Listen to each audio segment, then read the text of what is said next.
এখন থেকে আমরা ডেলিভারি পার্সেলের ফুল প্রাইস এক্সচেঞ্জের সাথে সাথে প্রাইস এক্সচেঞ্জও করতে পারবো। এখন আমরা যদি কোনো একটা পার্সেলে ডেলিভার্ডে যাই, তাহলে আমরা এখানে দুটো অপশন পাবো, ডেলিভার্ড এবং এক্সচেঞ্জ ক্লিক করার। তো আমি ডেলিভারির ক্ষেত্রে যেমন ফুল price delivered plus price change delivered করতে পারি, ঠিক একইভাবে আমরা এক্সচেঞ্জ যদি ক্লিক করি সেক্ষেত্রে আমরা ফুল প্রাইস এবং প্রাইস চেঞ্জের অপশন পাবো। এখন আমি যদি প্রাইস চেঞ্জে যাই, তাহলে আমি এখানে সাপোজ এখানে 6,000 টাকার পার্সেল, আমি এখানে প্রাইস চেঞ্জ করে এটার অ্যামাউন্ট যদি দিই হচ্ছে 500 টাকা, এবং আমি যদি এখানে একটা রিজন দিয়ে দিই,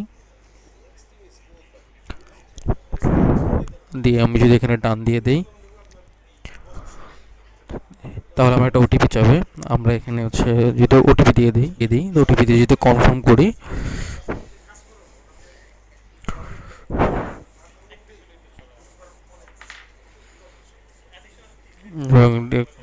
ডান দিয়ে দিলে আমার এই কনসার্নমেন্টটা এক্সচেঞ্জ হিসেবে আপডেট হয়ে যাবে।